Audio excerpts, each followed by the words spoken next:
When Formula 1 was taken over by Liberty Media in 2017, many fans were hoping for an end to the knee-jerk decision-making that had perhaps become customary over the past few years. Perhaps it falls more into the domain of the FIA to make those calls, but still most were hopeful of more consistent governance with regards to the rulebook.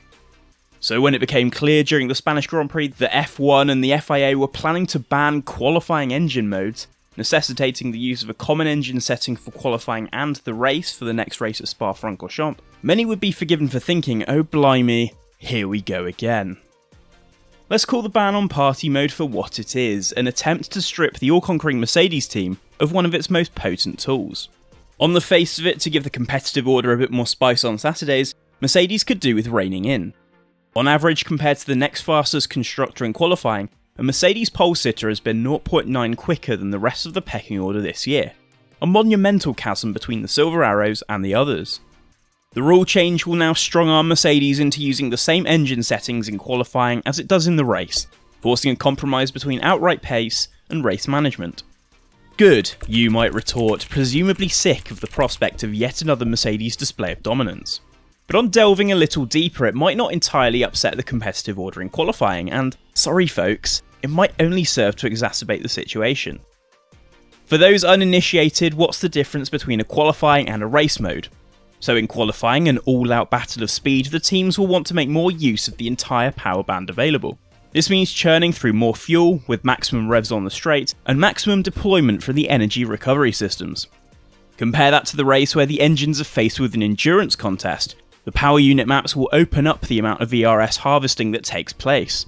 In return, the revs are turned down to reduce the amount of stress that the engine is under, meaning that the array of race modes are a much slower alternative. Mercedes, believed to be the biggest beneficiary of a devilishly powerful qualifying mode, is expected to be hit hardest by this. But that does a disservice to the brilliant minds in the Mercedes high-performance powertrains camp, and they'll seek to find a compromise with a mid-range setting that delivers enough performance for both. Relatively speaking, the other manufacturers don't have qualifying modes as potent as Mercedes, and although they'll take a few hits in the crossfire, it'll ultimately affect the other three. Even if Ferrari professes not to have a qualifying mode, having been clipped of its own wings by one of 2019's technical directives, the Maranello outfit will still have to make compromises as it has to pick a single engine mode and stick with it. But forcing Mercedes to select a single engine mode for both qualifying and the race won't close that nearly 1 second gap it has in hand on Saturdays to the rest of the teams. It might knock a couple of tenths out of the single lap pace that Lewis Hamilton and Valtteri Bottas have used to such great effect this year, but if the likes of the Honda-powered Red Bull will also lose a little bit of potency, it'll be unlikely that the upcoming technical directive will change the order too much.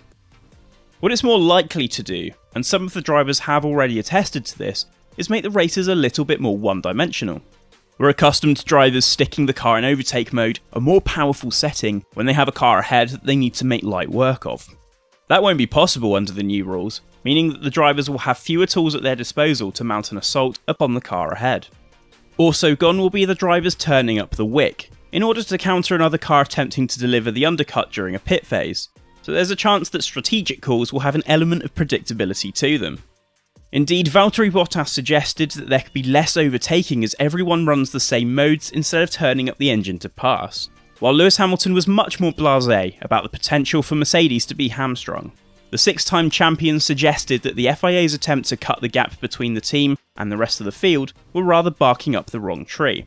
He said, "It's not a surprise to us, they're always trying to slow us down, but it doesn't really change a huge amount for us, so it's not a problem. The guys on our team have done such a great job with the engine, it's obviously to slow us down, but I don't think it's going to get the result that they want, so that's totally fine if they do turn them down." Now one could interpret that as the Mercedes drivers attempting to call the FIA's bluff, but both are confident of Mercedes' selection of engine modes available that they can make the most of the power unit in both qualifying and the race. Any compromise will surely serve to strip a little performance out of the de facto qualifying mode and give the race pace a comprehensive boost. Given how effortless Hamilton's race in Spain seemed to be, having legged it to the finish line with a near 25-second advantage over second placed Max Verstappen, it promises a situation where Mercedes has even more of an advantage in race trim, which only looked threatened at the 70th anniversary Grand Prix when heavy tyre wear was a factor. So in theory, Mercedes will simply be able to gun it in the races, delve into the trusty lift and coast to regenerate energy, and to preserve the engine entire life, and rout the field with arguably the field's strongest power unit.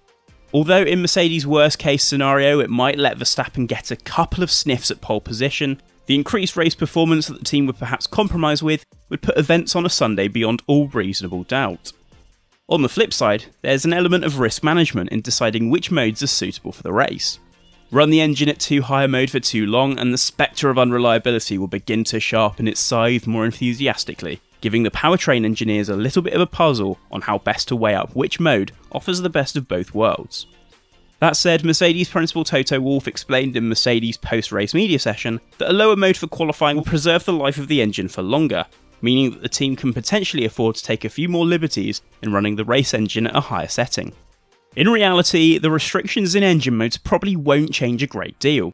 It might conspire to downgrade Mercedes' current qualifying advantage from colossal to considerable, but as its key personnel suggests, this gives the team a chance to recover from that in race trim. Besides, races are tyre limited more often than not, and so the drivers will probably offset the expected technical changes with managing their Pirelli rubber. Regardless, it's not all about the engine anyway. Williams also has the Mercedes power unit, but currently resides towards the back of the grid. The FIA's restrictions might be a small inconvenience to Mercedes in the grand scheme of things, but it shouldn't halt the irrepressible dominance of the W11 car. It's just a little bit too good for that. But in whatever form it takes, the crackdown in party modes wouldn't have helped the Spanish Grand Prix itself, which emerged as something of a tepid encounter, to put it kindly. The nature of the circuit itself isn't particularly conducive to good racing, as the dirty offline sections and winding infield sections mean that overtaking is at a premium. Most drivers were unable to send it, suggesting that they operate on the same postal system as the USA. Overtaking opportunities are only really afforded into turn 1 anyway, as the remainder of corners begin to hurt the car behind thanks to the dirty air effect. This is why it's difficult to mount a challenge on the second DRS zone, as the car behind drops back through the fast turn 9 right-hander Campser. Now imagine trying to offset that difference without an overtake mode.